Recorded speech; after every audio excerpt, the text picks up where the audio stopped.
phun trà là ngân của tôi còn thực hiện những cái nó sẽ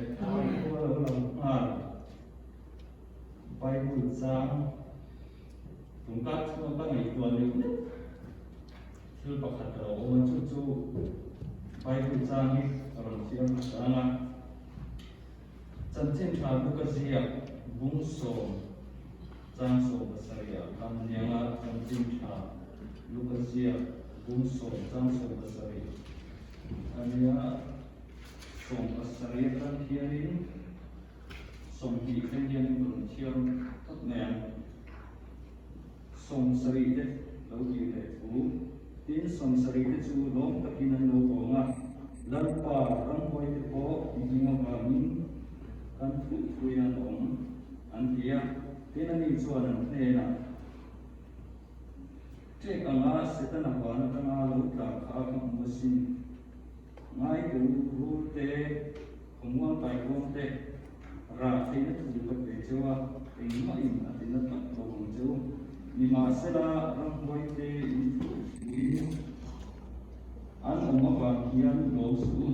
và nãy kinh gì anh nhiều và mình đồ sủ đồ thì à cái điều đó làm chẳng tập chu và nãy kinh gì anh nhiều và mình đồ sủ đồ thì à hết rồi thì ở đâu vì cái gì cái gì về để mấy hoa nào cần minh diệp hành đi về mấy đi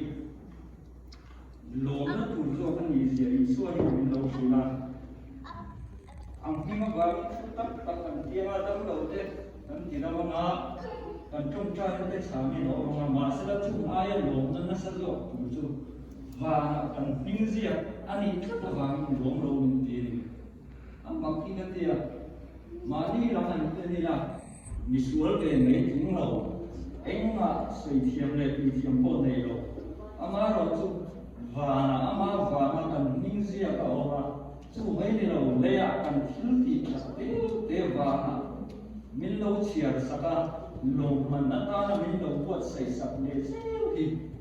cái này mình tu thì cần có vàng này về thì cái điều đó là lâu lắm Bitang tatsu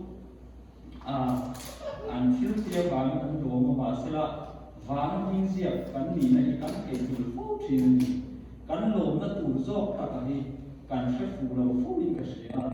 vana kan hing zia kan ni wang zo tin kan lo tu ri lo ria ri tu te re kan mun ko ma ko ni sela har sa te mang an te kan to ko ma chung na ko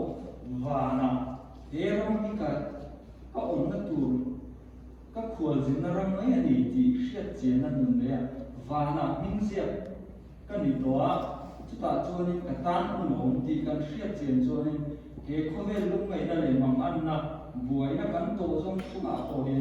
lồng nào mà chú lồng nó cho mình và là lồng mình lâu xiêm được sắp đấy thì và thiên thì cần chúng ta vẫn cho về thì cái máy con này tuần đúng chưa lắp vào thật mình để em cái ngày sau cái tiếng mà khi mà cái hình dụ không chỉ là một cái cần mang cần bị quay xem một thể hiện anh sinh luôn dùng ai đã lý xuân trong kỳ đạo khăn cái ngày sau cái tiếng cái mà cái hình dụ cái thể hiện nghe cái sản về rồi thì cái này tuần xin thì riêng tu thấy cần mừng ní thì cần mừng à riêng tu cho cần ní mà sẽ là ama ai hành cần ngã đi được thiên rồi và thiên thì mình này tiêu dấu lâu chỉ đi cái gì thiên tấm tất cả này tua cần buổi trang cho nên riêng tu cần gì chứ còn đâu mình thấy nhìn lấy mà nhiều gì này ama rồi cho cái thiên này chọn phong kia mà affair cần từ đó nghe này cần thấy là cần dù lâu rồi cần lâu rất là chỉ là một cái chút tiền mà cái phần này sẽ là đi chụp cái chùa ôi đó chúng ta chọn cái cần với chúng ta lần tiêu lâu này đi phá lắm lâu sẽ tin mấy cái này lâu về mà chú cho những cái mà chùa soi nó chẳng dù thiên đất đi bay lâu trang cho nên mình sinh cần cái trong trái bay lâu trang thì cần này về chỉ là gì mà rồi trong trái bay lâu cái là lâu sửa trang chung lama lồng thọc tu dần, ibi việc từ và thiên kiền sẽ cần khát tế bộ mình được bày xí đâu anh ấy bây giờ này chú vắng cho nên cần khá thăm về nó không nghe nên làm gì vậy sẽ cho nên cần việc kề khá đặc đùa thì mấy của mình anh nói rồi chú cho nên và thiên kiền này tiền quân mình thì phân là quá không phải là bằng rồi với những cái mình là tôi kế về gia đình và những nghề và thiên việc những cái bảy đó thì tế thì mình để chỉ là tu rí cùng là hiện cần quay mỗi cái gì đó cần đi thì là cổ về cho nó là cái ông trang cái đồ nó cần tổ trang tôi và thiên thì là hiện trong trại phần phân đồ của siêu chỉ là chủ mấy thì đầu tiên siêu dùng rất tìm kiếm mình về ama rồi chú ai lồng nó sẽ rồi mình xem sẵn nó chú và mình gì anh đi vào mình lồng rồi cũng thì phát thiên đang là Isu hiện thì hiện bài đôi chùa mình đâu thì là chú còn tôi gắn lồng nó tắt từ chú và nó cần mình gì anh đi vào hiện và thiên là hiện cần lồng không chú là gì thì thế khác cái thế còn xe về thì sẽ là chú các cái việc ta phải làm bằng rất là năng dụng của xe trong trại không ai cố gắng phải chú ý sự thì phải là nó mình sinh thế mình muốn dùng